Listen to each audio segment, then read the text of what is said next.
Good evening. I'm Richard Mancini, Chairman of the Historical Commission for the City of Fall River. And it is 6 o'clock. The day is Tuesday and the date is November the 18th. We are meeting at One Government Center on the first floor, hearing room.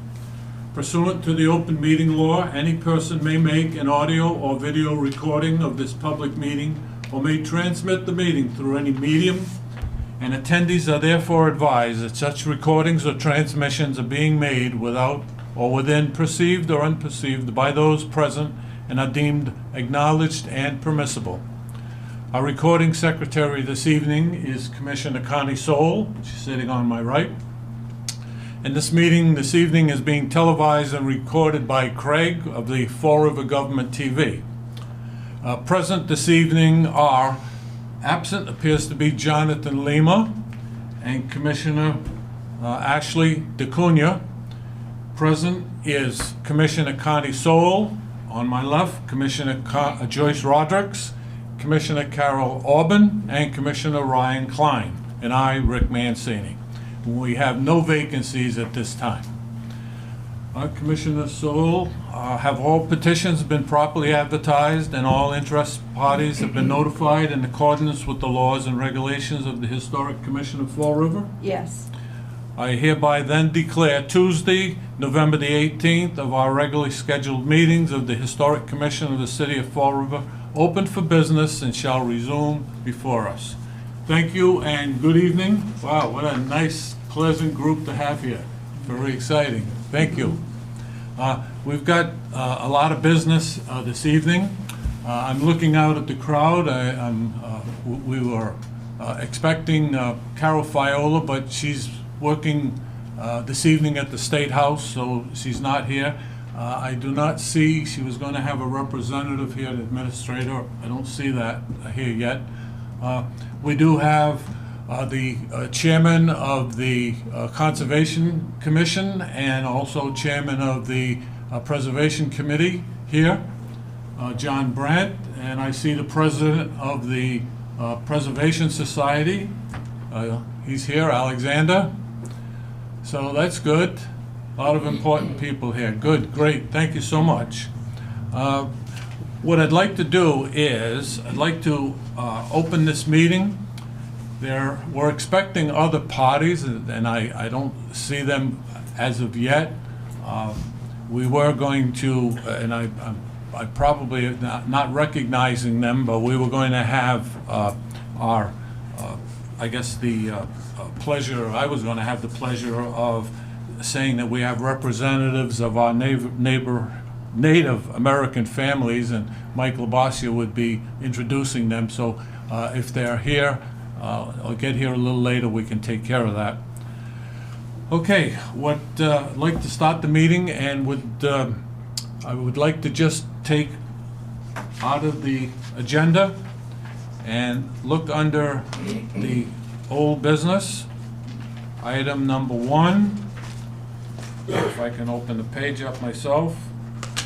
Okay, under old business, item number 1, would someone make a motion that we put that as item number 1 and open our business accordingly? I'll make a motion to move under old business number 1 to next on the agenda. Okay, I'll second. all right, it's been made and seconded. Okay. And I hear no objections, so it's accepted. What I'm going to do is introduce you to Mike Labossiere, and Mike Labossiere has been working very, very closely with PAL. And I'm going to let Mike have the floor and give you a brief synopsis of how this started, how it's gone and moved along, where it's gotten to today, and where it's going to go in the future. What I'd like you to do, I'm sure there's going to be a lot of questions, and if you could just hold them till after the presentation, and then be free to ask as many questions as you would deem necessary. Okay, Mike, the floor is yours. Thank you, Mr. Chairman. So my name is Mike Labossiere. I'm the forester for the City of Fall River Watuppa Reservation, operated out of 2929 Blossom Road. And what I wanted to do is offer a little context and continuity tonight. We have a presentation tonight from Public Archaeological Labs, who has done a terrific service for the city to inventory historic resources that are out in the Southeastern Mass Bioreserve. I've had the privilege of managing these forest lands for many years. It includes the Watuppa Reservation, which is about 5,000 acres of watershed land, as well as the Acushnet Sawmills and other private ownerships, forest ownerships in the reservation area. One takeaway: as vast and as isolated as these lands are, they were not always vacant lands. They were populated and animated by hundreds of years of human occupation, and much evidence still remains.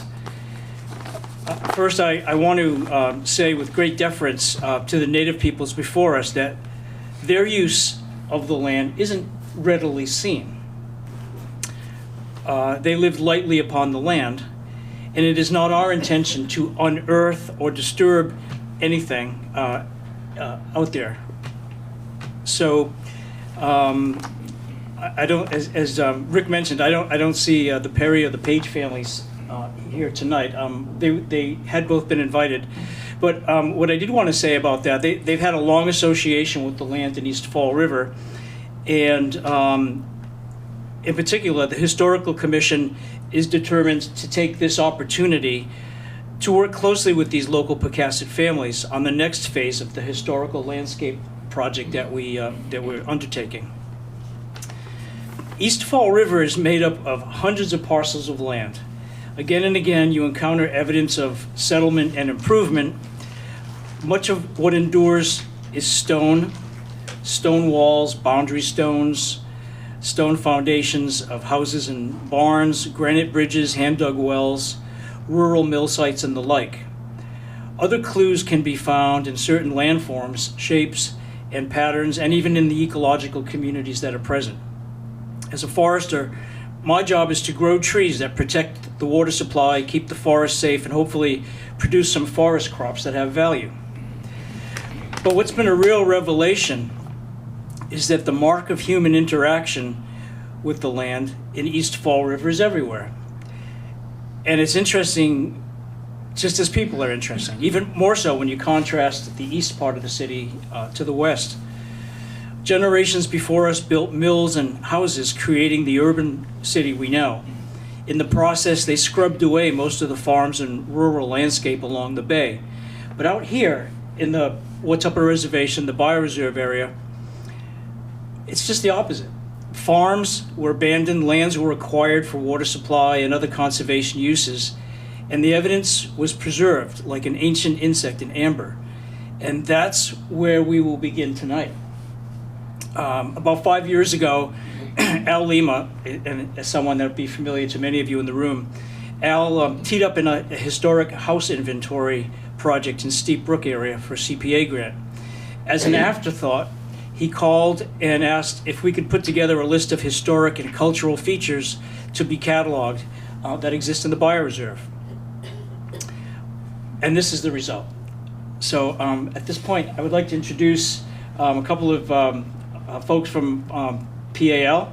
Laura Klein is the senior architectural historian, and Holly Herbster is the senior archaeologist. They have led the team for PAL in what I think will be a really eye-opening look at sort of what's under the hood out in the bioreserve in terms of historical and cultural artifacts. So I leave it to you too. Thank you. Thank you.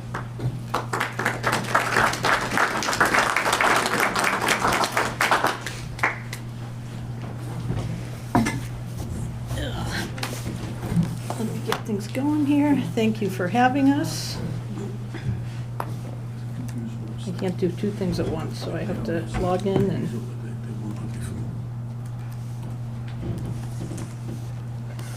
then we should be going. Can I swing this over here while I'm talking? I'll switch to you. So thank you, Mike, for introducing us and for giving us that incredible introduction. Oops, sorry. Hold on one second. No, I didn't get the password right.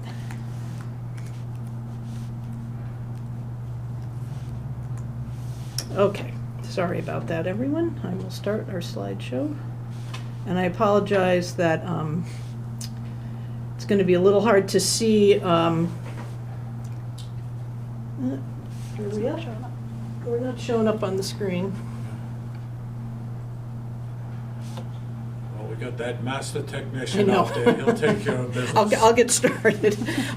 So anyway, thank you, Mike, for the introduction. Laura and I are both senior members of the team at the Public Archaeology Lab. We're a Pawtucket, Rhode Island-based historic preservation firm. We do the full range of services for cultural resource management. So we have archaeologists, we have preservation planners, architectural historians, we have a full lab staff, we have a full administrative and production department, and we typically work on projects for clients, both private, federal, state agencies, local governments, when there's some type of development project that's going to be happening. So we're the people who get called in as part of project review to look for, as you probably know, you've probably reviewed projects like this, to look for historic and archaeological resources. So it's a real treat for us when we're working on a project where we're not sort of staring in the face of development, where we're doing documentation for an area that is preserved, that's being preserved,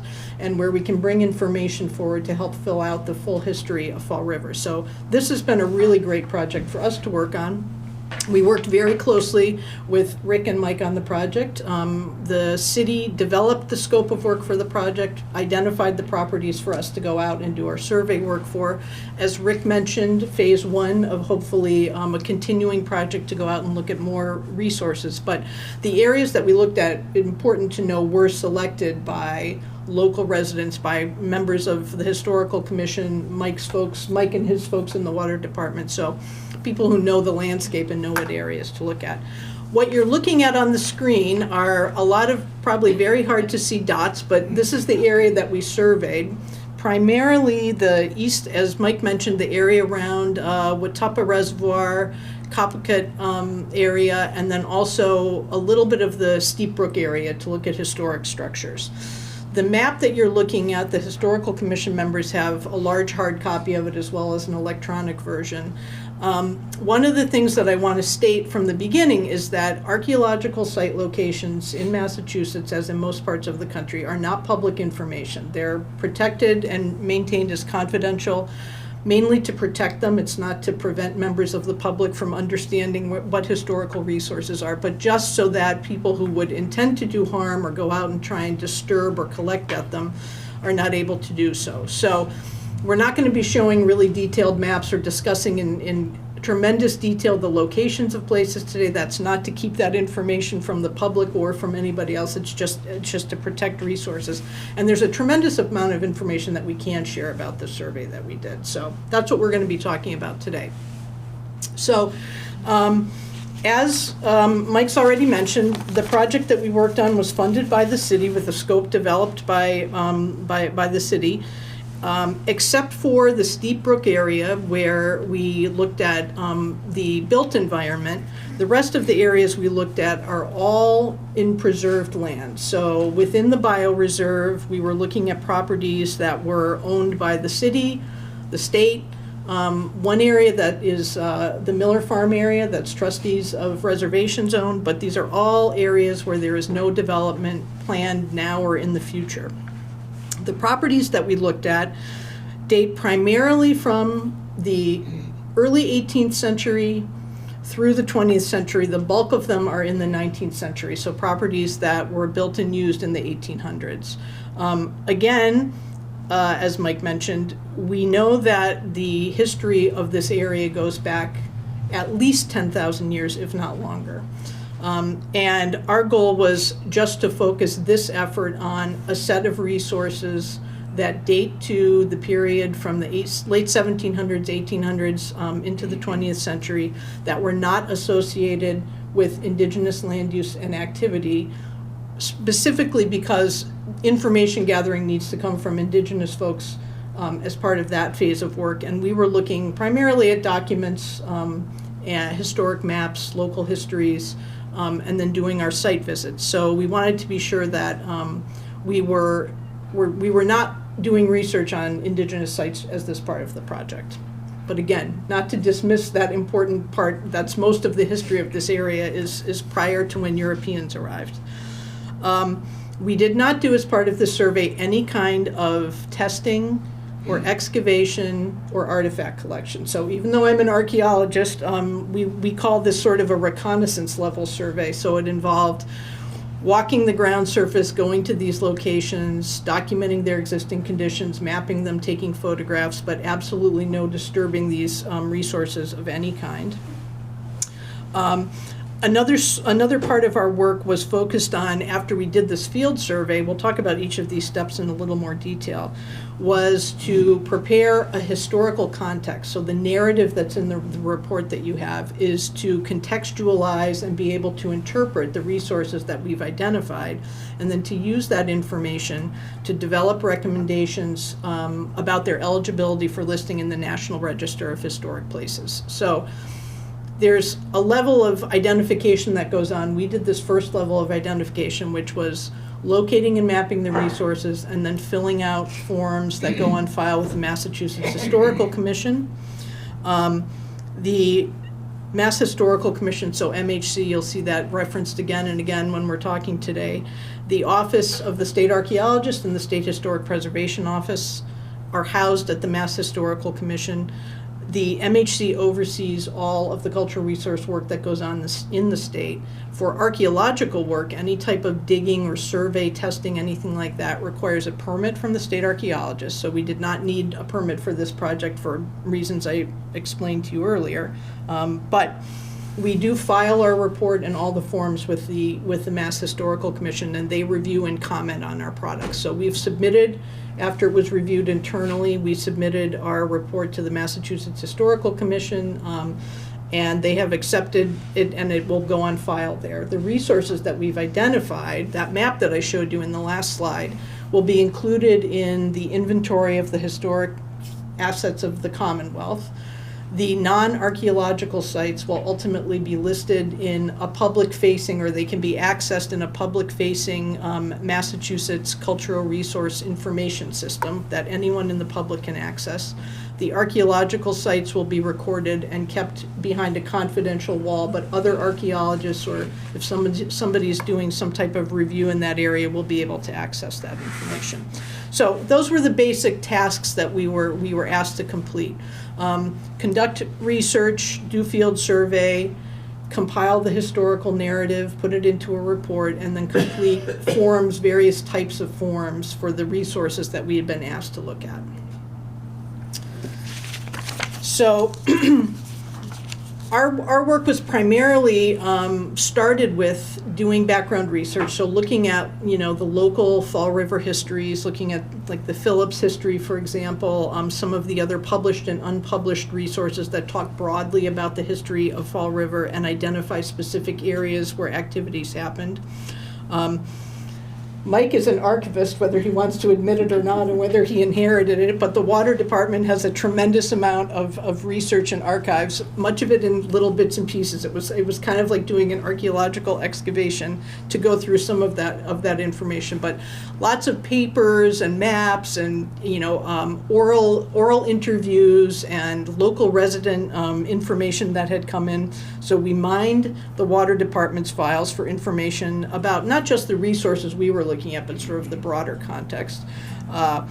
We looked at information that the Historical Commission Historical Society has, in addition to looking at historic maps and atlases. A lot of the information that we got comes from the 19th century maps that, as you know, have pretty good detail about where some of these properties were located. And then we also looked at Department of Conservation and Recreation archives. So they have their own set of cultural resource files. We consulted with them throughout the project to share information back and forth for properties on state forest lands and state lands. And then we also looked at other archaeological studies that have been conducted. A few of the resources that we documented for this survey had actually already been identified as part of earlier survey projects in limited areas, some archaeological studies. For example, when the Fall River Industrial Park was built, there was an archaeological survey. Actually, PAL did it back prior to my time. But PAL did an archaeological survey there and recorded some resources, and then there were a few other smaller surveys that had been conducted, so we updated information for those types of things. We went out and did field survey. I'll talk about that in a little more detail in a minute, and then the report and the forms.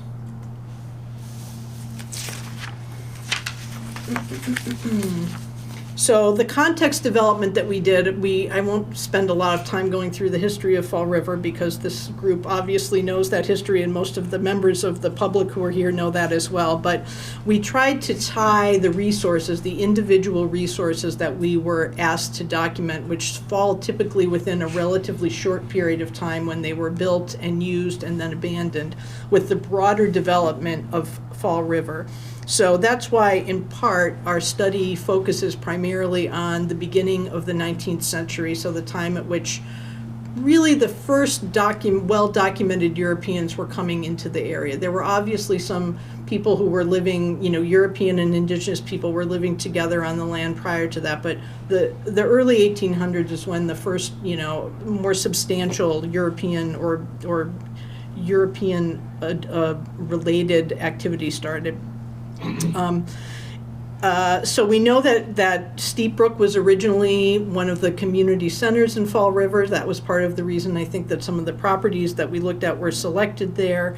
And then you have the explosion of population with the development of the mill industry in other parts of Fall River. But during that period, what's really remarkable is that the eastern section of Fall River remains undeveloped, relatively speaking, which when you think about sort of the juxtaposition between the heavily urbanized, massively populated, really quickly growing development center in Fall River with this area sort of in the hinterlands, but still within the city, close proximity to the urban areas, remained relatively undeveloped. Obviously, farming went on in this area. There were small individual homesteads and settlements, some limited industrial development, not the scale of the textile mills, but small mills on the smaller brooks that had a specific purpose, especially in the earlier part of the 19th century. And then the farms that were providing produce and supplies to the urban parts of the city. And then you have your small clusters of development around Blossom Road, the Coppicut Road area, the Terry Brook area, Indian Town Road. And so we do have, when we looked at the map, we do have some resources that are sort of concentrated in those sections of town. So a lot of our resources that we identified or that we documented date to that sort of early middle part of the 19th century into the late 19th century. So that, I would say, the bulk of the resources date to that period of about like 1830 or so up to the early 1900s. And then we had a number of resources that relate to the development of the Watuppa Reservation and the taking of the land for the water, for water purposes. So we have a lot of resources that date to that period of time as well. One of the documented sites that we have is the Interceptor Canal that was built on the west side of Watuppa Pond along Meridian Road. The physical elements of that, the drains where they come out into the pond. We looked at some of the CCC camp, Civilian Conservation Corps camp areas from the 1930s and some of the resources that they built. So the trails, the fire roads, we documented some of the fire ponds that they built within what became the state forest. So that's another set of resources that we looked at. And then there was obviously the more industrial development that happened around the construction of Route 24, I-95, and then that brings us up into the mid-20th century-ish. But one of the probably the most recent resource that we documented was the Interlaken area, the World War II development later, the camp sort of on the northern edge of our research area. So again, resources spanning sort of the early to mid-1800s all the way up through the mid-20th century.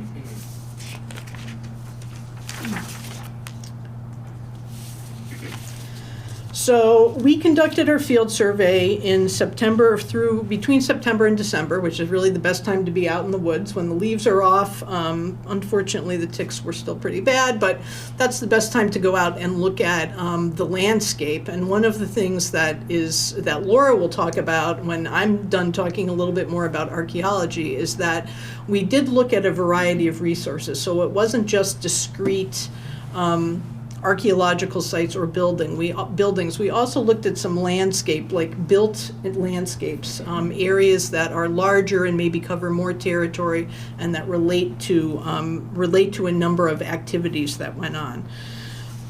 Some of the locations we went to, we needed Mike and his crew to take us to. They're in pretty remote areas. They're not all accessible, so we didn't limit ourselves to just places that you could see off the side of the road. We went deep into the woods in a number of cases. Some of these we visited each one of the locations, but some of them are really only at this point known through historic maps. So there are a number of locations. One of the ones I'm thinking of, I think, is maybe the Yellow Hill Schoolhouse. That was one of the resources that we documented. There's no surface visible evidence of that site today. We know the location because it's clearly marked on historic maps, but in order to document whether there is anything physical left of that structure, that would require an additional effort in some archaeological survey, which we're not doing at this stage. So most of the resources have some kind of a visible element or some indication on the landscape of where they were, but a few of them we could only document that here's the location. There's nothing visible now, but we know that the site was there. So we had a web-based application that we developed for the project. We went out with iPads. We were able to get very specific locational data for each one of the resources. So we pulled that into a global information system database. So we were able to navigate to the site. The Historical Commission Water Department will have those or does have those files. So the locations will be known. We took notes on the existing conditions. What does the area look like? If it's a cellar hole, is it in ruins? Is there vegetation growing over it? Is there any, what are the elements that we can see on the ground surface? We took multiple photographs from different angles of each one of these resources, and then we used that information to complete the appropriate form for the different types of resources. So archaeological sites get one type of form where you include certain types of information. Buildings, structures, landscapes, areas get another type of form, and I'll let Laura talk about those in just a few minutes. So the archaeological sites that we documented included sometimes just basically what looks like a small depression in the ground, very little indication even of stone or foundation, but to me as an archaeologist, and probably to a lot of people who spend time out in the woods, it's sort of telltale when you see that, depression in the ground with a mound around it. So we had a few of those. We had other cellar holes and foundations that were more visible, some of them including still some upright elements of walls. And then you have the really visible historic archaeological sites like the Borden Estate, for example, which there are many elements of that are still visible today, and the Arctic ice ruins, which those are really massive and really easy to see. We documented, as I mentioned, a number of small historic mills and the elements that they originally contained, so things like channelized waterways. So we were documenting things like natural streams that have been diverted or ponded or lined with stone, those types of things, as well as the ice works I mentioned, and a couple of locations where stone quarrying went on. So documenting the area where you can see the marks left behind by the tools that took the stone away. The CCC camp I mentioned, the camp, or at least part of the camp, was located during a survey that PAL did when the Sylvia School was built off Meridian Road. At the time, this is kind of an interesting, the more you know, at the time we identified elements of a 19th century residential homestead. But then we also identified some archaeological materials from the 20th century that obviously were not part of that earlier site. And we did not, when we did that original survey about 20 years ago, realize that that had been the location where there was a CCC camp. I mean, we knew the camp was somewhere in the area, but we thought that it was a little bit more distant. And as part of the survey, we were able, because we were able to do more intensive research on the background of the CCC in the area, we were able to update that archaeological site form and actually separate out the older 19th century site from the slightly more recent CCC site. And then again, just kind of following up on what I had said earlier, the most recent sites being, sort of World War II era, Interlaken and then the camp that was there, and identifying sort of the structural remains that are left for that. So with that, I'm going to turn it over to my colleague Laura to talk about some of the other types of resources that we documented, and then we'll follow up with questions. Thanks, Holly. Yeah. So this, as Holly said, we had a variety of property types for this survey, and so in that sense, it was a little unusual for us. We tend to either have architectural historians working on building survey and archaeologists doing their thing. This time, we were working together, and we had to kind of look at all the resources, the universe of resources, and figure out how best to make the Massachusetts Historical Commission inventory forms fit what we were looking at. And so, we had quite a few discussions with some of the resources about how should we best document them.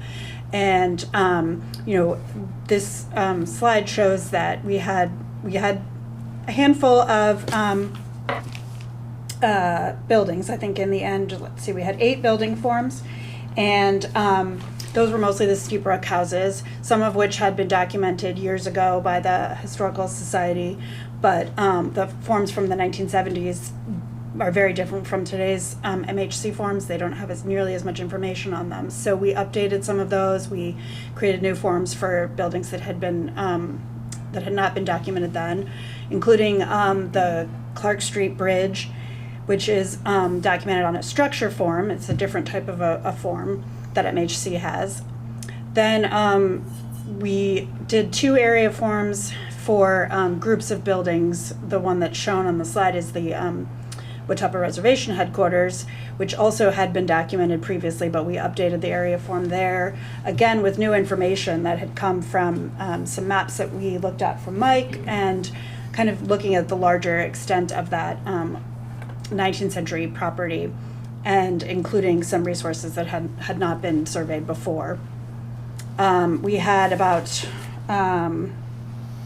11 burial grounds that were documented on a specific form that MHC has for burial grounds, and those they range from some kind of typical laid out family plots with a handful of stones, and in some cases there was just one stone. In other cases there's cemeteries where we know that there are burials, but the stones are either missing or moved. So we had to choose whether we had an archaeological site or a burial ground. And so in a couple of cases, that was a discussion that we had to have. And then in addition to the standard archaeological sites, we had a lot of landscape features. And again, we kind of went back and forth on a couple of those about whether to document them on the landscape form that MHC has, where it's more of a cultural site that has maybe some built features, maybe not, and some of it, it can be used for a design landscape, or what we have here was more vernacular landscape. So we had 6 landscape forms, and then the majority were archaeological sites. We had 28 of those forms that we filled out. So these are what the MHC forms look like now, and I just put up some samples, but we'll just give you some kind of overview of the types of resources we looked at. We had houses in Steep Brook, which there's a circa 1780 house, and we pulled together the general narrative of the construction of the house and the ownership. We didn't do in-depth deed research, but looking at maps and putting together a broad brush history of the property, enough so that you can look at the context that we developed, the overall history of the area, and determine whether the property has integrity to that period, whether it's had a lot of alterations, and whether where it fit into that overall context. Then we had in the middle is one of the landscape forms, and so I think those properties are a little more unique. We had a couple. We had this pudding stone in the Watuppa Pond that the water department had files going back to the early 20th century when the city engineer used some of these natural formations to monitor the level of the pond because it was the city's water supply and trying to figure out what was going on. So there's marks and iron bolts in the pudding stone there in Blossom Brook. And we documented that on a site landscape form. It's for parks and landscapes. And then we also had Bell Rock was another landscape that we documented, which is mentioned in the Phillips history. And a lot of the sites on the list that we received were things that were mentioned in the Phillips history as having some sort of local cultural significance. Not a lot of information, so there's not a lot to go on from there. And hopefully we've collected what there is known to serve as a baseline for, in the future, people doing research will know, well, this is what we know and this is where we've looked, and maybe, as more information comes to light. So Bell Rock is also documented on a landscape form. And then, as I mentioned, the burial grounds, which generally are family burial plots, and most of them are now on, they're either behind private houses or on public land, and a lot of them are not in use, or the family members may not even be in the area still. So it's important to get their condition documented on the burial ground forms, and that will serve to help the city figure out how to maintain them in the future. We did a handful of the structure forms, as I mentioned, and in a couple of cases it made sense to document groups of structures together. So as Holly had mentioned, we have some CCC resources, and there were 6 of these water holes that were documented very clearly on maps produced by the CCC and other groups while they were working in the 1930s, and we went out and located 6 of them that are on Watuppa Reservation land and put them on one form together so that their history is the same, and we wanted all that information to be compiled together. They were very different actually from the CCC watering holes that have been identified in the Freetown Fall River State Forest, which were perhaps just designed differently, or different groups of workers building them. These were a little more rudimentary. They tend to be near natural springs instead of constructed water features, and their purpose was the same, which was fire suppression in an area where that would have been a really important concern. So we did a couple of structures as groups on structure forms, which hopefully will also help in future documentation of what's related. And this is just a standard Form D, which is the archaeological site form. The information is compiled a little bit differently than some of the historic forms that Laura had talked about. So it includes information about, is the feature or resource known through mapping or through other kinds of documentary information. You list that. There's some information that you fill out as you're able to about soil type, about existing environment, slope of land, things of that sort. And then there's also a section where you fill out has there been any previous archaeological testing or documentation done of this resource. Unlike the forms that Laura showed you, archaeological site forms typically don't have photographs included with them. They may have technical plans, but since oftentimes they're below ground resources, The forms usually have some type of archaeological plan drawing or something like that. Since we didn't do that here, we actually did include photographs of the resources with our MHC archaeological site forms, because that's the information we have now, and that, again, will be useful, as Laura mentioned, to future research or future documentation, especially in regards to site conditions. So having those dated photos and knowing what the site looks like today. I mean, we actually had some examples of earlier photos that were in the water department files that had either members of Mike's team or the water department had taken, or other folks. And so we were able to see changes in the condition of these resources over time. You know, some of them more overgrown, less visible, sometimes sections of walls that had fallen in that had been standing previously. So that's the information that we captured on the archaeological site forms for this project, which is a little bit different from a typical archaeological survey project that where we would be doing some digging. So that was just an overview of the types of resources that are documented now on inventory forms associated with this survey project.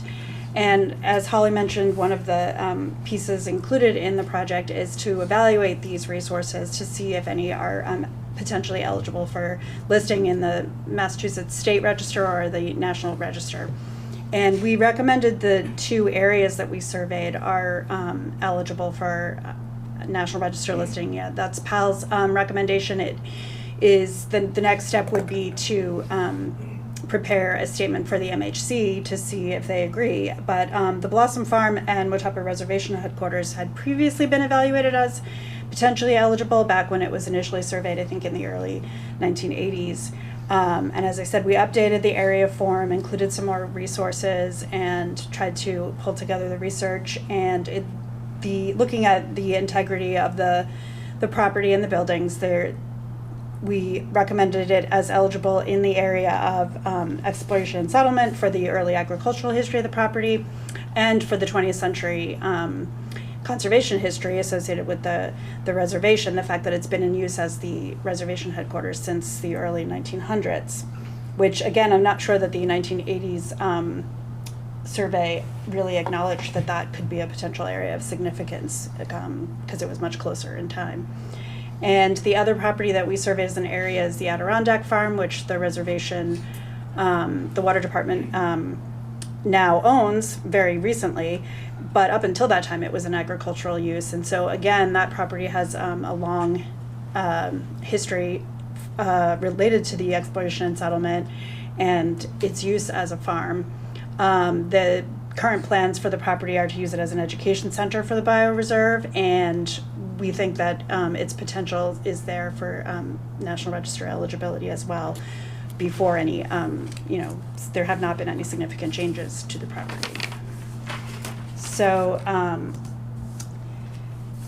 our survey report includes recommendations for future work, one of them being to look into the National Register documentation for those two agricultural properties. And we also included recommendations for further archaeological reconnaissance survey, like we did in this project, potentially more intensive archaeological survey that would provide more information to determine if any of those sites are potentially eligible for the National Register listing as well. And as Holly had mentioned, anything more detailed would need a permit from MHC for the archaeological survey. And this survey also did not cover the potential resources from associated with Native American history. So that again would be kind of an additional level of effort, and would it have to involve collaboration with current members. So I don't know if you wanted to add anything else about the recommendations. Only to say that for the archaeological recommendations, archaeological testing, even though it's done very carefully, is destructive. So since these sites, at least as they exist now, the archaeological sites are not being threatened, I don't think that even though a recommendation to gather more information to determine whether they're eligible for the National Register would require some type of archaeological testing, I don't know that at this point in time there are any resources where that really should happen, but that's a decision for, the future. We certainly could do some more documentation and information gathering about specific properties. We kind of had this, because there were so many archaeological sites in this first survey, we got as much detailed information as we could get, but as Laura mentioned, we didn't do detailed land evidence and deed research for each of the historic properties, and we didn't do that here for the archaeological sites either. So we could certainly do additional work at targeted locations, or if there's a location, that is threatened by erosion or by inundation or, some other natural kind of action, we could certainly do some type of investigation, or someone could do some type of investigation going forward, so. And I think with that, we have presented talking. kind of maybe a little more than we had originally intended, but there's a lot to talk about. We certainly didn't cover everything. We didn't have time to go over every single resource, but we are both happy to answer any questions anyone has, or if anyone has questions for Mike and anything that he talked about prior to us getting up here, we are happy to entertain from the commission or from the audience. And thank you for having us. We appreciate the opportunity to share this information with you. Just one moment. Paul Ferland, yep. Congratulations. Paul Ferland, the administrator for the Water and Sewer Department, was here as you were preparing to speak, and he stood in the background, but welcome, Paul. Thank you. Any questions? I've got two questions. Number one is, will this PowerPoint presentation be available online for anyone to study? I can answer that. Yes. Will it be done immediately? No. Is it going to be? Yes. Okay, well, let us know where it's going to be so we can find the right location. It will be on the Fall River website. Okay. And we're going to incorporate. On the water department, maybe? When we're done, we're going to get it, we'll get the Steep Brook and the Bioreserve put on the website. So it's not going to happen tomorrow, but as these things have been going along, they're progressing very well. It will progress there, yes. Okay, my second question probably will include Mike, and that is the overall discoveries that you've made go in the direction of preservation. So I'm kind of curious to know what is the balance between preservation and commercial development or residential development? What do you have out there? I mean, you have people who want to build houses. Well, let's see. So the purpose. Excuse me, can everyone hear? Yeah, All right, yeah. it's just, So the purpose of, so the Watuppa Reservation, let's start right from the very beginning, right? In the 1870s through 1895, as the city's water supply and water resources became protected, of course, the idea of creating the Watuppa Reservation was to capture the land, the watershed land surrounding the water supply, and be sure that that doesn't get developed, so that the quality of the drinking water supply remains pure and the land remains intact. So that's how the city approached its land conservation efforts, and that was, initially by the 1920s we were talking about 3,000 acres. Then in the 1930s, the state forest picked up thousands, maybe 5,000 to 7,000 acres of land for the purpose of recreation, but again, to exclude development. So by the time 1999, 2000 came along and the Southeastern Mass Bioreserve was created, I like to use this word, aggregate. It basically added or aggregated the Watuppa Reservation with the state forest, added a lot of land in the middle that was privately owned, and the whole thing, about 15,000 acres at this point, excludes development. So that's permanently protected land. So the good news about a lot of these cultural resources that have been illuminated tonight, they're protected. And in some respects, you could say they're protected by just being, out in the middle of nowhere, isolated, no paths necessarily even go to them. But when you look at the city's water supply lands, the Copacut area, the Watuppa Reservation area, the Watuppa Pond area, those areas are 95% protected already. The land is 95% protected. The Copacut area is literally built out, so there's no more possibility, if you will, of commercial development. It's not zoned for commercial development anyway, but for residential development. And there's very little left of the North Watuppa watershed, the same thing. So we're not in conflict, the battle's over. The lands are protected. So, the good news is Fall River, again, I like to say, is half the urban area that we know of, very dense residential, commercial, industry, whatnot. The other half of the city, 18 square miles, is virtually forest land, water, and most of that is protected. So it's really not in conflict at all. I think Fall River has done a really good job. There you go. Good to know. Yeah, just a general question. So relatively speaking, as an asset to the city, when we want to define an asset, how important is this, what did you say, 18 acres? 18 square miles? 18 square miles of the city? I don't think people realize Yeah. the value of Yeah. the property. We always think of Florida as Florida proper, we're a city. Right, yeah. Nobody ever thinks, very rarely does anybody think, how valuable an asset is that?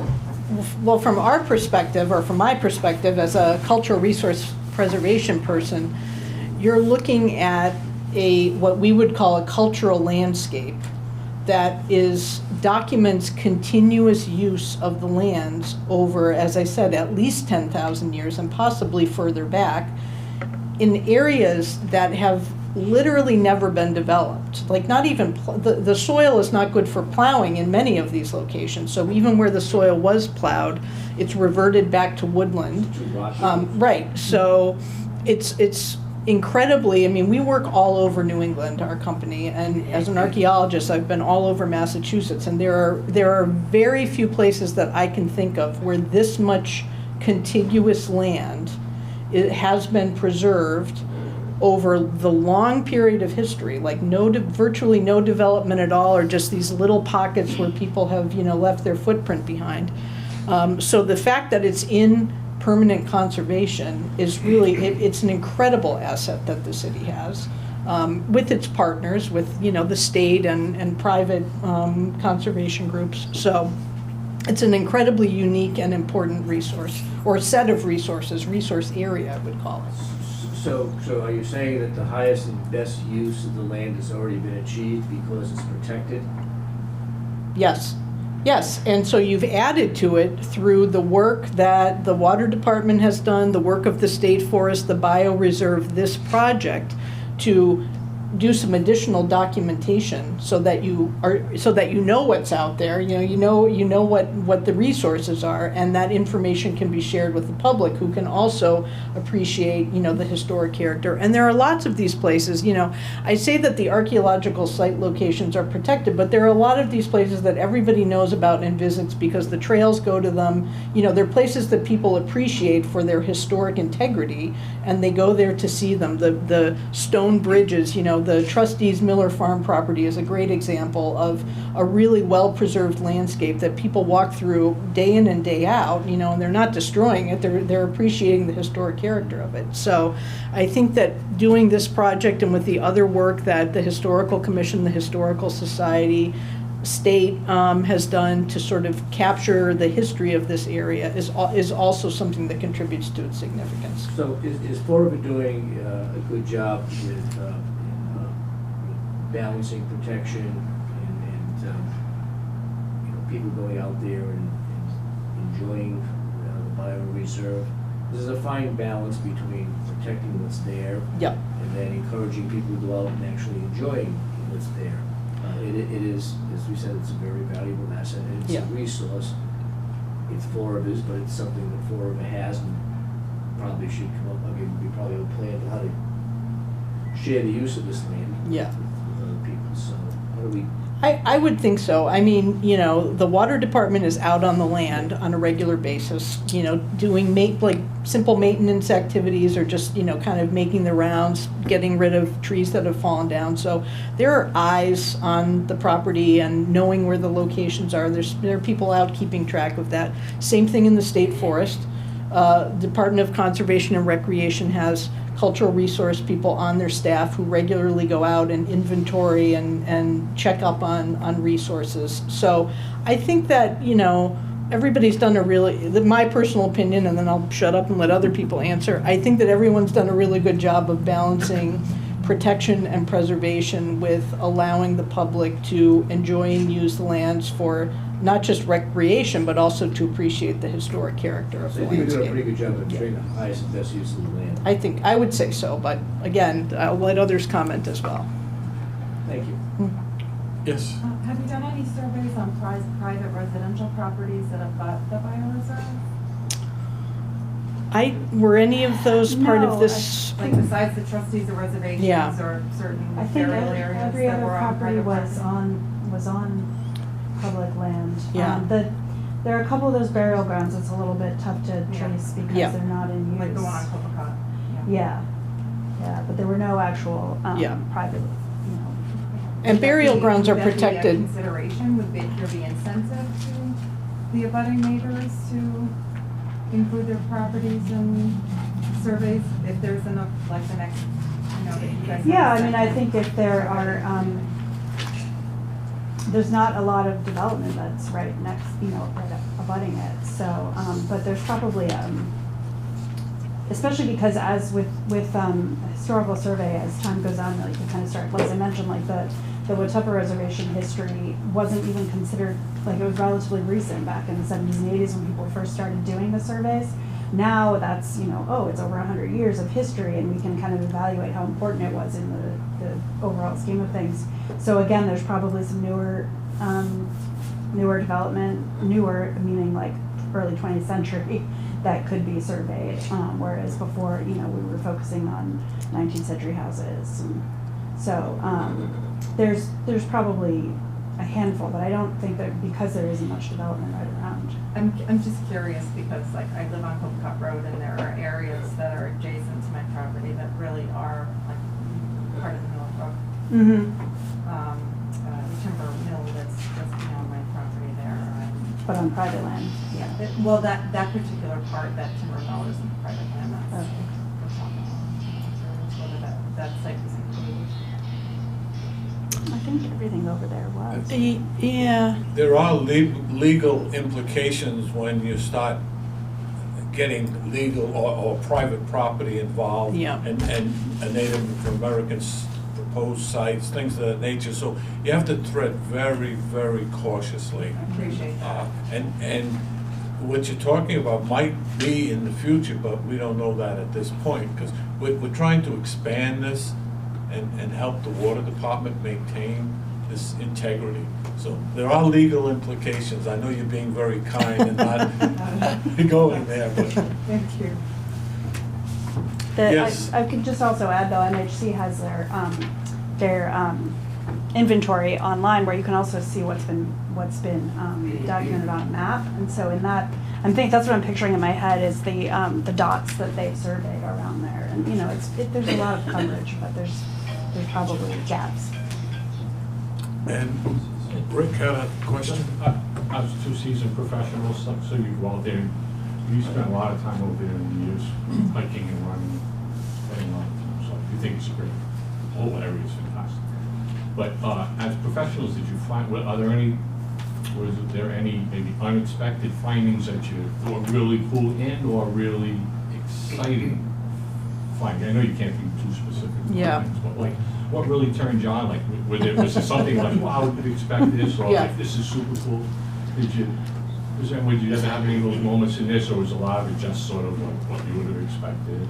Well, again, from the archaeology side of the house, we're used to being the ones who have to go out and find the resource, through tromping around in the woods or doing our map research. And here we had our list pulled out for us, and more or less an X marks the spot saying, go out to this spot, or we're going to take you out to this spot. So sometimes like the thrill of discovery, I guess you would call it, we didn't have that in this case, but I was very surprised by how well preserved some of the locations are, and it's always a cool thing to me when you have a map from the early 1800s that has a spot on it. I know there were land surveyors from much earlier, but you're able to go out and actually see, that house was right where the map says it would be, and the barn is right where it shows up on the map. And the laneway that takes you there, you can see the remnants of that. So that would be that to me was the exciting thing. I don't know about for you. For some of the other more interesting resources, what was a little frustrating is we couldn't get more information about, what exactly they were used for. I'm thinking of there was a stone-lined basin, a couple of those out there. Yeah. And Yep.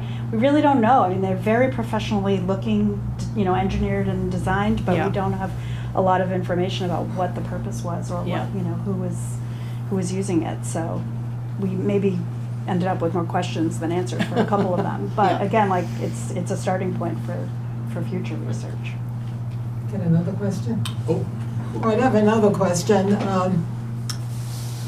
In your study, and do we have tonight any of the Picasset tribal members that would be able to speak to the future cultural work that they want to do in the Watuppa area? So do we have anybody that would speak to that? Joyce, I don't see anybody here tonight. Okay. Mike, would you like to comment? That's still a little bit up in the air, to tell you the truth. There, through my eyes, right, through 20th century, 21st century, I guess, at this point, I'll see things in the woods, that what Holly was mentioning, that, the joy of discovery.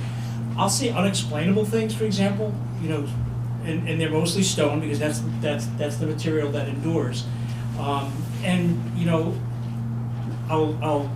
pinpoint it in my mind and go back to it perhaps later and have a look at it. But I think some of the things that we'll want to look at for the second round are just looking at these and getting trained, folks with trained eyes to look at them and maybe come closer to understanding what they are. They could be nothing. They could be something. They could be recent. They could be very, very old. So those are the kind of things that I'm looking forward to in the next round. And I also want to use that as a segue to go back to Sarah's question. The second round is still a matter of, I think, it isn't fixed in stone yet. So if there are things that people might be aware of that perhaps we want to consider, taking a further look at, maybe adding into a survey. This would be, there'd be a few months before we actually put the final list together. So I also know the more I know, the more I don't know. So at any given moment, I think we got it all, but things end up finding their way to us. Another point I'd like to mention, talk about interesting things that came out of the study. One of the resources for the rural cemeteries came from the historic Michael Martin, the Historic Society, and they've got some very nice folders that were put together by some folks in the 1930s, and it seemed, it seems kind of it's not that long ago. And as we're here in the later part of the 2020s, it's almost 100 years. And so you open up those folders and you read these descriptions, and there were people out on the land looking at these old cemeteries, making observations, and so those folders are still available, you can look in them, and then you can compare what you're seeing now to what was then, and you realize that all of these resources have been protected in perpetuity. So in a sense, we're putting together a time capsule right now, and 50, 100 years from now, I'd like to think that, you know, these things are still intact and are going to be a valuable resource. And also between now and then, there'll be more added to it. There'll be more information. Interestingly, a lot of the research that was done is sort of, it's all over the map. It's a constellation of different resources. But when you put them together, in the same way we've sort of aggregated the bioreserve, aggregating all this information really helps to pull together a very unique understanding of how these lands were used back in the day. And I think we benefit from that. I think, as somebody mentioned, being out there and being aware of that, and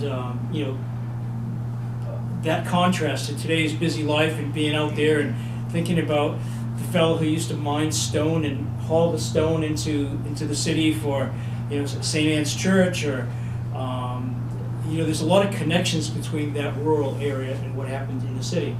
And I mean, every day to me, it's a very enriching dimension to Fall River. The time you spend out in the bioreserve, and then the time you spend back in the city. I think we appreciate it now, and I think as time goes on, we will appreciate it even more. Yes. Mike, Yes, Sarah. Is there any intention of taking this information and compiling it for a museum, possibly at Adirondack Farms or the headquarters? Well, I think the intention of Adirondack Farm is to be the Discovery Center. I think there'll be a combination of some permanent, more generic installations, and then over time, maybe certain exhibits focusing on some aspect. There's probably a dozen different themes in this study right here, where you could focus on this or that or the other thing, and so that would be the long range. All right. Well, and there is a trail that's been developed in the bioreserve. It's approximately 20 miles, Mike, and it's well maintained by the Adirondack group. The Appalachian Mountain Mountain Club is a very good Club, partner yeah. of ours. Yeah, so they've got that trail developed. It's a great hike. I have not done it all. I've done a few pieces of it. Probably Rick back there and have hiked quite a bit of that. They're always out there. And probably Jim has also been out there many times. Again, all the more reason why we're going to attempt to get this listed in the Mass Historic Register and the National Historic Register. What that's going to do is help preserve this for future generations, because there is a lot of importance in doing that. Do you have any questions, Connie? No. Any more questions? Just have one comment. In terms of the work that is being done at the national level and state level, the Picassets that I've met at Heritage State Park are very interested in getting recognized as a tribal group in the state of Massachusetts. They're still working at this. So I think the work that you've done right here is something that's going to motivate them to move ahead and get the state representatives to move ahead in getting the Picassets recognized as a tribal location in the city of Fall River. They're still working at this, and they've been, from what I understand, they've been stymied a couple of times in terms of representation. So I suspect they're going to be very interested in hearing what the survey has done. Okay. Caroline, do you have any questions? No. Ryan? I do not. Okay.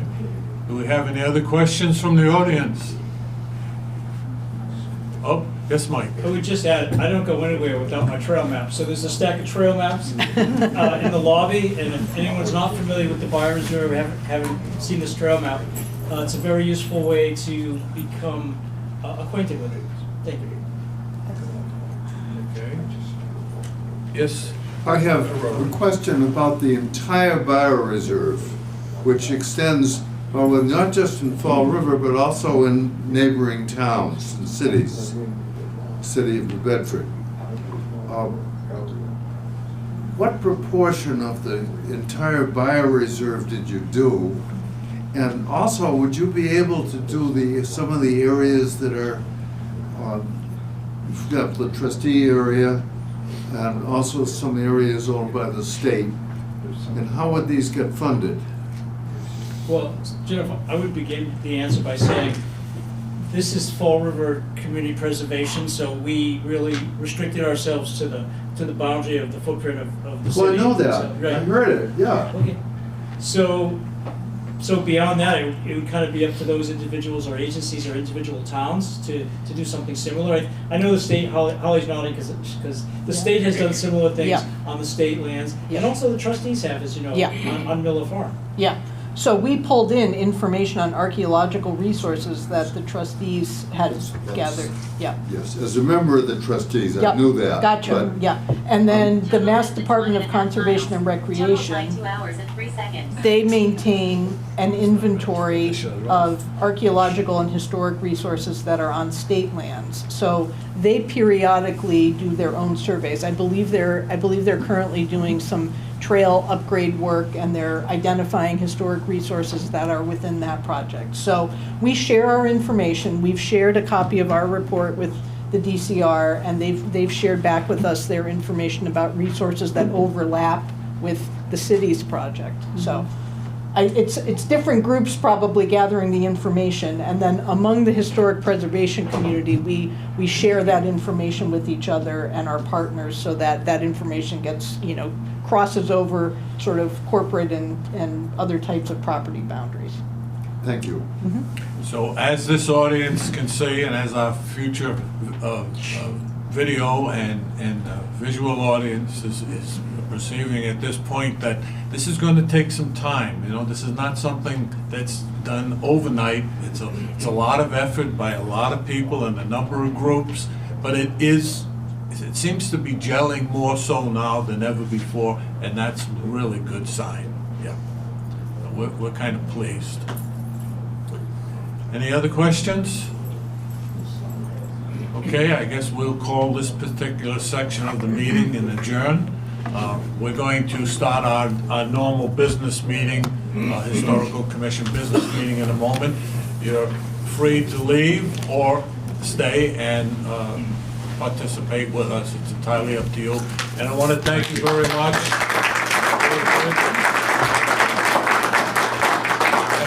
Remember, take a map out there. They're very enlightening. Those maps are great maps. Okay, could I have a motion on the floor to resume our meeting, our regular meeting? I'll make a motion to resume our meeting back at the minutes where we...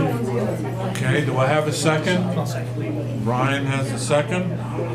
Okay. All in favor? All in favor? No objections? No, let's do it. You want to take a roll call on that particular Connie section? Soul, yes. Joyce Roderick's member? Carolyn Alban, yes. Ryan Klein, yes. And Rick Mancini, yes. Okay, we do not have at the moment the minute meetings for September 30th nor October 21st. Could we get a motion to table that until our December meeting? All right, we have a motion by Ryan. Do we have a second? I'll second. We have a second by Carolyn. I hear no objections. Then that motion is accepted. We'll table this till our December meeting. Any citizens' input? No citizens' input. We have no notices of demolition at all. That has not occurred. There is one correspondence, and I'll just be very, very brief with that. The United States Postal Service is going to repair the existing fixtures, pole lighting around the Postal Service. They've just given us notification, the Historic Commission, to comment and look at the sightings. They have not been very definitive. They will be getting us more information. As I get that, I'll distribute it, but that is, they've noticed, they sent us notice of intention. What they're going to do, is take the existing fixtures, precast, and develop new fixtures identical in kind, structure, and material as the existing structure and fixtures. So it's just a replacement in essence. Okay, I guess at this point, new business. First on the agenda is 162 French Street. If you could just come forward, give us your name and address, please.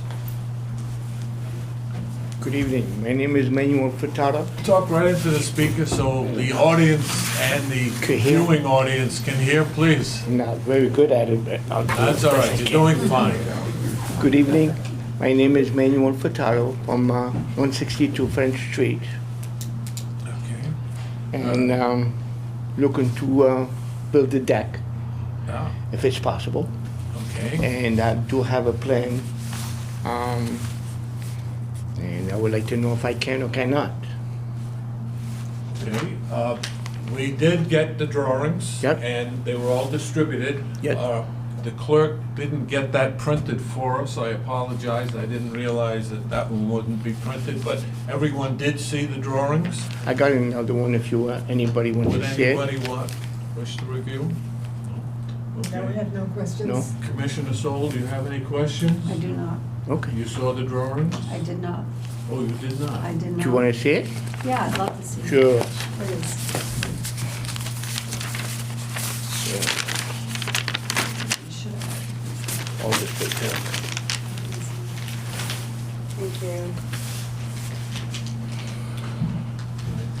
Those are the Joyce, pictures Commissioner that Roberts, do you have exist any there now. questions? No, This I is what don't. exists. No. Exists Ms. there. Robin? Too many stairs. I do It does. have one question about Sure. this. Is this, because I couldn't exactly tell by the drawings, it was my own fault.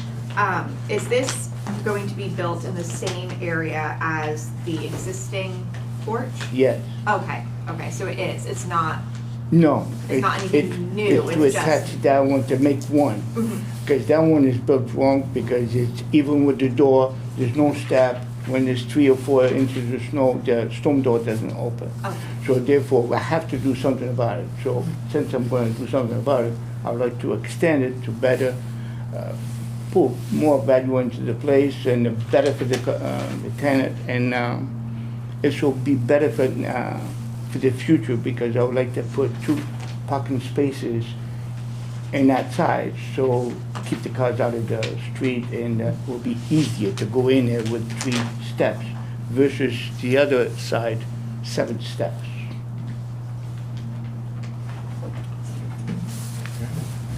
Commissioner Ryan, do you have any questions? Not at this time. Commissioner Sol, did you have a question? I'm just curious about materials. I didn't read on materials. You may, do you want to at this point? All right, the materials, I talked to Mr. Furtado, and I've seen the project, and we did mail all of these things out, and I'm sorry that we don't have them to get printed tonight, but the materials are like in kind of the existing porch. There is a porch there now. It's going to be, it runs, porch runs alongside the home. This is a 40C district home, by the way. I know, that's why I'm asking. Yeah, the porch will be like in kind of material. It's only going to come out about maybe another 6 feet or so with the stairs reversing and Oh, I heading. saw that on there. Yeah, and the stairs will It's now the reverse. materials that I'm concerned about, The materials are like in kind, which is what? which is there- going to be a composite on the deck, and the spindles are going to be pressure-treated lumber, which is the same as what's on there now, and it's on the front porch. And you Painted. have that list? Is that correct? on- It's gonna be painted, right? The pressure treated? It's pressure treated right now. Right, but it's gonna be And real. painted? Will it be painted? Painted, yes, yeah. Here's a list of Is it currently white? I'm sorry? The banisters and the spindles, are they white right now? There was right now, yeah, the old, yes, would it exists there, yes. Yeah, they're also pressure treated, yes. The posts are going to have a cap, a composite cap on them. Yeah. Also, and that'll be white. It On, says plastic on, or composite, it's gonna be composite? It's gonna be a composite. Okay. The post. The post will be covered, the pressure treated 4x4 will be covered with the composite with the cap on it. Correct. But the rails, if that's what you want, I'd rather have plastic or composite, but if it cannot be, will be pressure treated for spindles and the rail, whatever that I have to do. All right, does anyone have any objections to using a like in kind? Has to stay with the same basic presence and standard, using rather than pressure treated lumber using a composite material? Does anyone have any objections to that? That will be maintenance free. I would like to. It will, but it has to remain like in kind. In other words, what you have there now. Yeah. When you replace the composite material the same as the existing Yes. spindles. Yeah. So it's not plastic, it's gonna be, pressure treated, painted, correct? If that's what you want, yes. I'd rather have plastic, but if you cannot do it, I will go pressure treated. I'm not gonna agree to plastic. Okay, Okay. I would say pressure treated, painted, because That's it's right. less expensive for you. And the rail, same thing? Yes. Pressure treated, right. Post, composite with a cap. The post composite, so it's paintable, not white plastic. Composite usually don't paint because it's like yeah, the existing now is a plastic cap on this front porch, and they are white in nature. everything is white, yeah. And that was done after the 40C? Yes. Okay, No, so that, done before. no, The front porch, I think, is original prior to 14. The front porch, and the back porch also was done prior to. Yeah.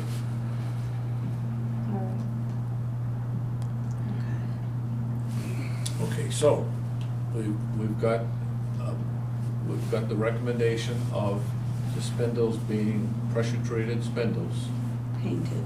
painted, and that would have to take a year because you're gonna be using new material, and that material has to dry for at least a That's year correct, before to you can paint. paint it. That's definitely, yeah. All right. Any other concerns? Now the handrails, are you recommending a composite, or you want to stay with? When you say composite, I'm thinking about paintable composites. That's what I'm referring to as we have in our design guidelines. Okay, So I prefer to stick to the design guidelines. okay, so a paintable composite and/or a wood? Yeah, Okay. either way. All right, so you have a choice, but it has to be a paintable composite handrail, Okay. Mm-hmm. or you could go into a pressure-treated wood handrail of the same design as you presently have. See, your home is in the 40C district. Yep. There are 48, well, actually 49, because one of the properties have been separated since then. Okay. And that falls under certain guidelines, right?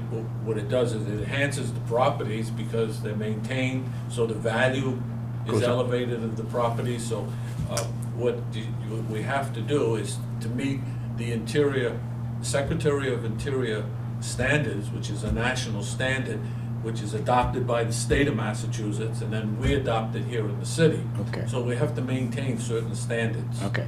So Commissioner Soul is correct Mhm. in what she's requiring and asking for. right? Good. So, as long as we have that understanding, I would like, Mr. Furtado, who's Yeah. doing the work? I'm gonna do the work. Oh, you're gonna do it? Yeah. Okay, I wanna do it the way I like it. okay. Yeah. So I understand. We only talking about the railing and the spindles and about the decking. Track, okay? Trex is, yes, that's acceptable in our standards. Trex Okay. is acceptable. Okay. But again, it has to be a Trex that meets the look and design of the wood deck. Yeah, it's got the imitation of the wood, like maple leaf veins and yeah, that would be tracks. That's what I'm thinking too, because it lasts a lot longer than 1x6 is pressure treated, because it curls up and splinters Oh, on Mr. it. Furtado, don't get me wrong, I don't like pressure treated. Ah. But if I have to choose between plastic or wood, I'm gonna say pressure treated, as long as it gets painted so you don't see it and it's, yeah. Yeah. But I agree, pressure treated wood is misleading and it warps. and- Yes, and yes. splinters, and Yes. kids could get splinters on it. Yeah. Okay. Do I hear a motion in favor of or opposed? I'll make a motion to, as long as the details are in the motion regarding the materials used, that it would be either wood or paintable composite. Okay. Either or. Okay. I have second to- the motion. You second that motion? So we're fully aware of the requirements? Okay. Good. All right, Does then, he have a booklet, design guidelines, guidelines, I Did you- don't believe, It's on the website. it's on, that's I know true. it's on our website. Yep. but we delivered, we had them delivered to every homeowner. How long have you been there, Mr. Furtado? Guessing about 18 years old. 18 Okay, years ago. so you might have gotten that I something bought. in the mail, a booklet from the city of Fall River, and it had like all the materials and, No, you know, never guidelines. received. No. yeah. Even if I did, don't remember the age thing, you know. That's okay. Well, his address is 152, which is not in the district. 162. 162. 162. No, that's the home on French Street, Yeah. but you don't live there. No, I don't. You live at 170. 170 Back out. High Street. Yeah. Or spend the most time there. Yeah, so it might not have gotten, yeah. All right, so I have a motion, I have a second. Take a roll call. Okay. Connie Soul, yes? Joyce Rodericks, yes. Caroline Alban, yes. Ryan Klein, yes. And Rick Mancini, yes. Okay, congratulations and thank you for presenting. And just stay with those standards and they'll not be an issue. Thank you If very you much. have questions, call him. Yes. I'll call him. I know him. We met. That's all right. Okay. Thank you very much. Very much. You're welcome. Okay, next on the agenda would be Reverend Hornsby for St. Luke's. St. Luke's is looking for a letter of support. They've made an application, or they're about to make an application with the CPC. And it's for repointing. And again, I believe I sent out the, Yes, I saw this. yeah. Yes, it's also for other, we wish that we're essentially starting this current application process, and we start with you. And we're looking for help in your letter with what I think is a $250,000 job. At least the first part is 150, and estimate is the rest. And we're looking to raise money from CPC and also private donors and other places. We want your statement of support. I could go on for an hour, but I won't. You don't need to. Would you explain, Reverend Hornsby, what's being done to the tower, or what your requirements are? what we you're looking- plan to repoint the tower, Phase 1, at about $150,000. And we hope then to do the nave of the church, which is the main building you sit in. which is a lesser cost. If we're really fortunate with a combination of loans, grants, and fundraising, we'll do the whole thing. Okay, but the activity that's going to transpire on the building, because it is a historic building on the National Register, is that going to be just the repointing that you're looking to Well, have there's done? probably a little more. We've got this flashing, that kind of thing. I had an estimate which would lay it out more clearly, but basically what we want to do, we have a bad leak from a crack, probably caused by vibrations from a church bell, which is too big. And it is spread, and we're getting water damage inside, and we're hoping to repoint that first and fix the crack and flashing, and I'm not a mason. Who is your mason that's gonna be doing the work? We have not hired a mason. We have 2 bids. We're probably going to spend a while raising money, and then we'll probably need to rebid, but that's okay. So the work entailed is going to be repointing and just reflashing, and generally, all of the work is on the exterior? All the work is on the exterior. And we're trying to comply with the historical architect and masons who are familiar with how to do it historically. Okay, that's good, And the structure is Fall River granite. It's been identified by one of the masons. It was built in 1897.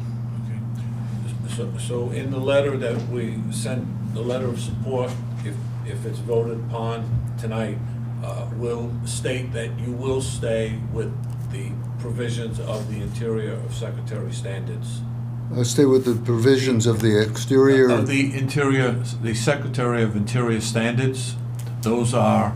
The historic guidelines. Fine, historic, that's, Yeah. yes, we plan to do that. Sure, okay. Yeah, we're not going to Okay. change it. No, we're not going to put any plastic in. Well, I'll make a motion to provide a letter of support for the CPC and whatever other entities you're trying to get support from. Okay, we have a motion to support. Do we have a second? I'll second that. And Commissioner Rodrick has a second. Let's take a vote on that. Connie Soul, yes. Joyce, yes. Caroline Oppen, yes. Ryan Klein, yes. And Rick Mancini, yes. Thank you very Okay, much. Thank you very much for presenting, and within a few days, we'll get a letter out to you. Reverend. Thank you. And have a good Thanksgiving. Next on the agenda would be, in rotation, would be recreation.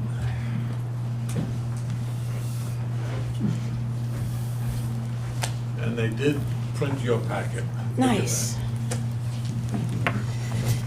Hi, everyone. My name is Grace Gerling. I'm the Executive Director of Greater Fall River Recreation.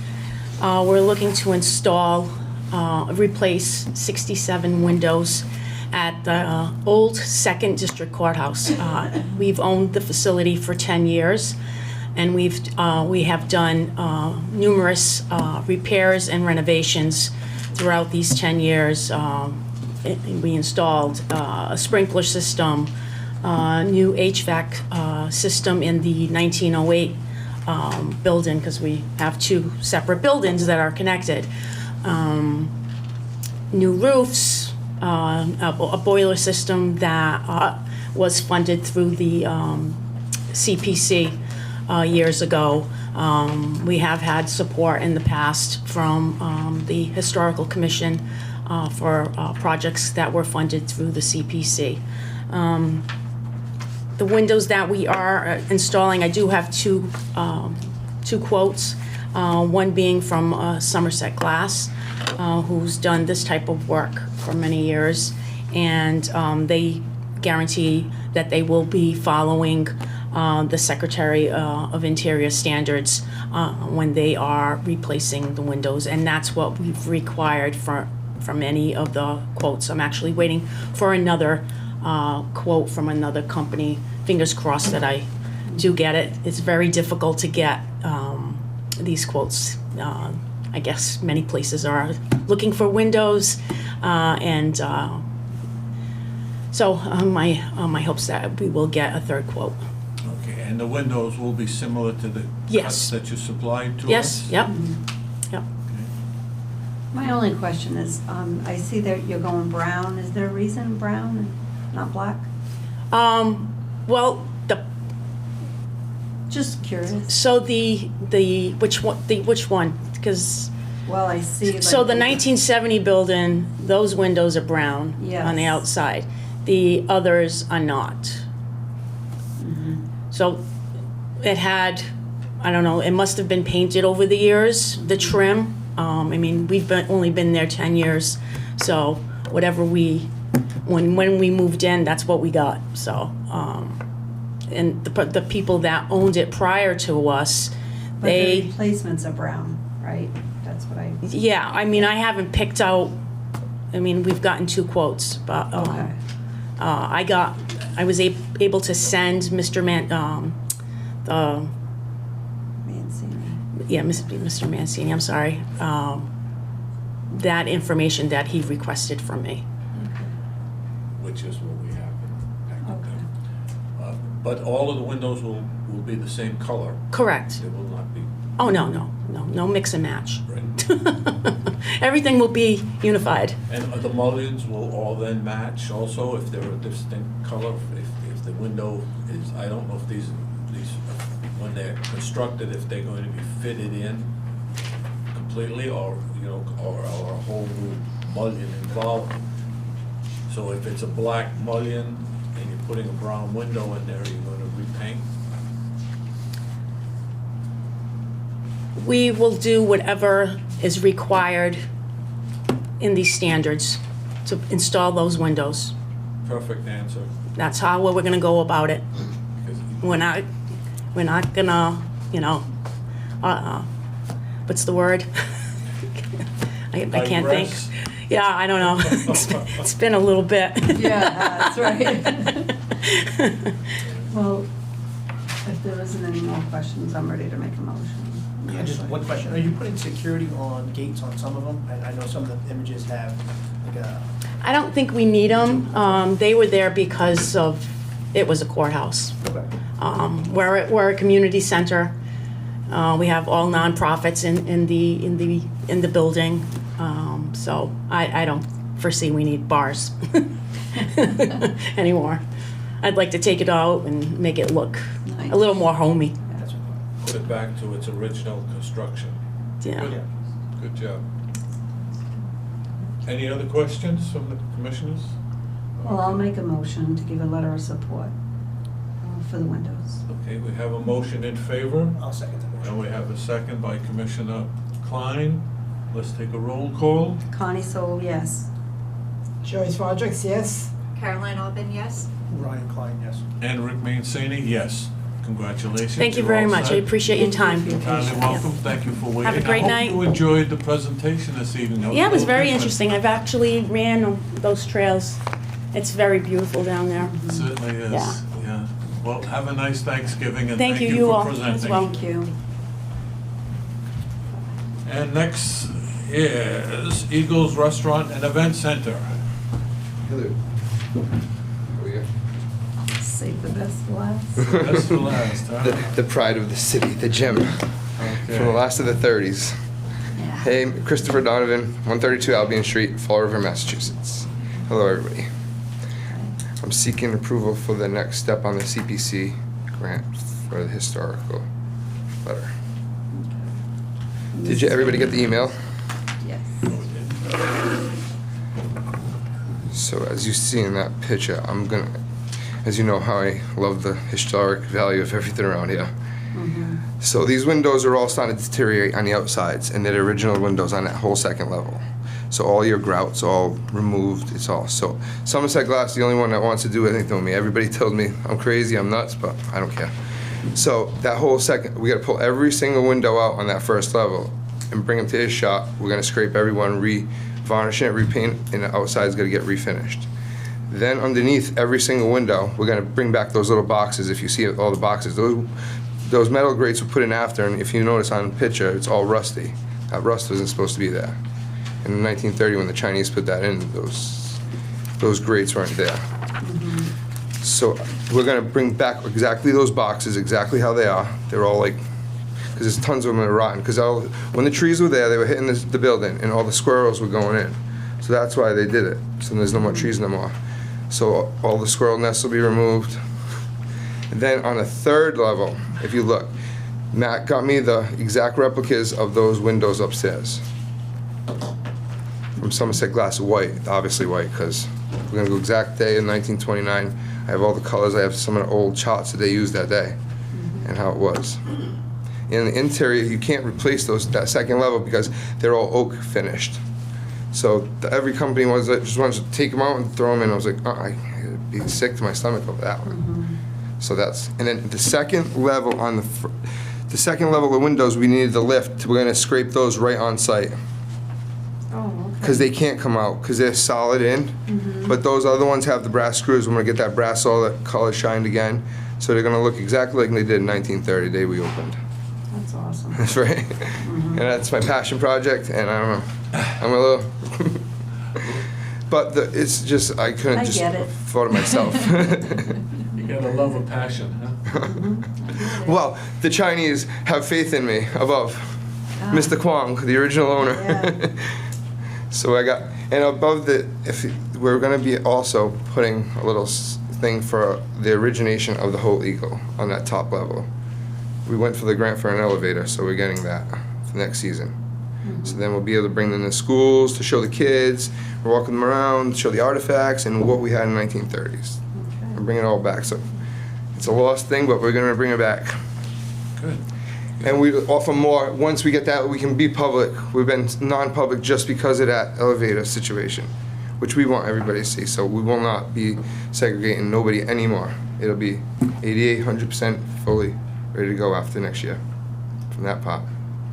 And I'll probably have to come back for something with that with you guys for that, once we get that one. Okay. When I get the plans and prints so we can historically put it the right way. It's nice to know that Somerset Glass is willing to take windows out. Only one. There are others, but I'm Well, they aware. won't let me take them out. They want to destroy them, throw them out. They just Yeah. want to remove. I just had my windows removed today from my house that are being restored. Somebody did that too. Somebody's doing it. But everybody, because it's such a monstrous, they don't have Yeah. the space to lay them all out, I guess. Yeah. So he's gonna bring them all to the shop. He's gonna scrape everyone, whatever glasses they're popping them out. And then the side street, they're different kind of windows, so those are gonna get back to the exact replica too of, yeah. That's awesome. I wanna make you proud, everybody. Well, what assists in us here? Just that letter, I guess, to get to the next level of the CPC grant. Right, and what will assist us in getting a letter of support to you is, we love to hear that, particularly where it gets video recorded, that you intend to maintain the Secretary of Interior standards when you're repairing the windows and the building. So, 100%. is that your comment? Yes, of course. I want to restore it exactly the way it should be for the interior design. Okay, then that's magic words. Are there any other questions? Just have a question about the third floor. That appears to be vacant, is that right? Yes, till we get an elevator. The fire department, we worked with the fire department when we first got the building not to use that third floor for safety because it wasn't ADA acceptable. And they asked us to shut it down. Once we get the elevator, then that's going to be the whole museum. Okay. The whole history of the Eagle Museum, and the fire of the downtown would destroy the first Eagle, which was on the corner of North Main. Good idea, I have to tell you. my mother's wedding reception was there in 1939. And I'm gonna need a photo if you have one. So I don't know if that disqualifies me, but it's always been a sentimental thing. And she was with the Chinese, Mr. Kwong. Yes, yes. Yes. They're special to me, and I don't even know them. Because we've had it for over 15 years now, and the funniest part is going in the attic and finding the little knickknacks from. In 1930, the Chinese Immigration Act affected them coming back and forth. So the Chinese had a dormitory, which is in the back of the Eagle. One day I'll show it to her. Is they had all their stargazing magazines and their microscopes because they're and so they made them a window at the top so they could use their microscope, their telescopes to hit stars. So when I'm searching it, I found the suitcases of all the boys that lived there. I found their 1952 stargazing magazines. I got all their microscopes. I got their clothing.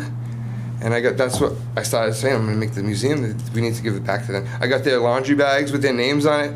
Mr. Moy was one of their sons, Mr. Moy. So I got Moy Tong's laundry bag, whichever. That's cool. And I got his bow ties from the wait staff, and it was all men, no women. And they couldn't go onto the floor. They could only come through the kitchen, through the dormitory, down and through the kitchen into the floor. Because it was so elegant, I guess, in the 30s.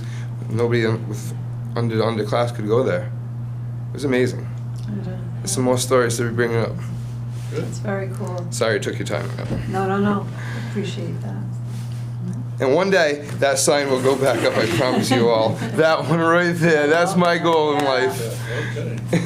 Well, just as a suggestion, when this is done, do an open house or something. I definitely will. Because I'd like to see more business at the Eagle. Well, we were at 1,000 parties in 15 years because of the private. We've really worked hard to get the ADA grant for underutilized historic building. My sister went and worked hard for that. And that's, like I said, we just got accepted in Boston, and she went, and now that's coming through. So once we did, everybody's going to be coming through. And we're going to throw the Eagle's 100th birthday party. Okay. Because in 2030, it's 100 years old. There you That's go. awesome. And they built it in 18 months, imagine that? From the fire, because they own the whole corner. They own the second floor and a corner. Yep. I'll email so you can share pictures. It's pretty wild, the research I've done. Yeah, it would be It's a interesting. lot, like I said, it's a lost past that we really don't know yet of. Yeah. Yeah, That's that would really be cool. interesting. Yep. Commissioner Orban, do you have any questions? Commissioner Ryan? Do we have a motion to accept or reject? I make a motion to accept and give a letter of support for the CPC, for the Eagle. But- Okay. Do I have a I'll second. Okay. Do we have a roll call? Connie Soul, yes. Joyce Rodriguez, yes.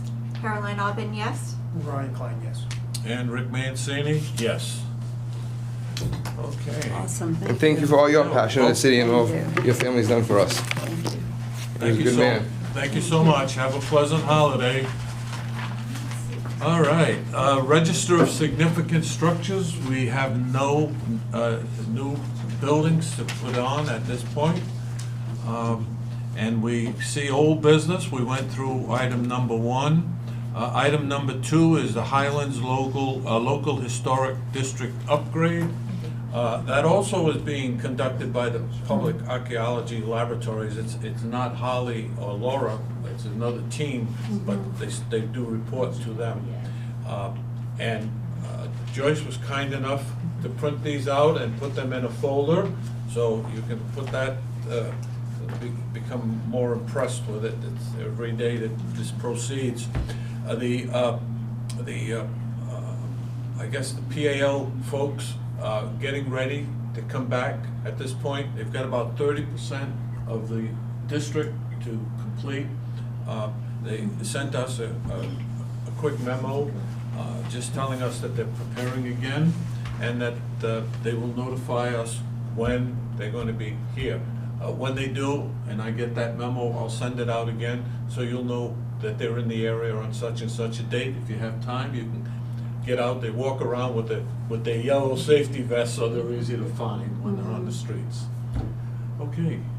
Any other questions or concerns? Just another old business.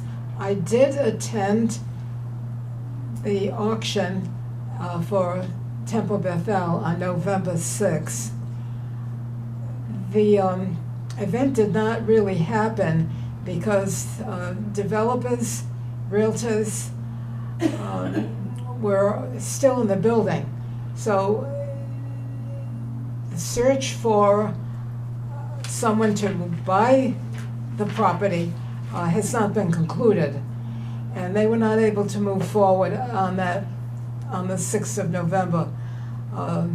So I imagine that's going to be rescheduled, but I also think the holidays are coming in, that's another effort probably to delay.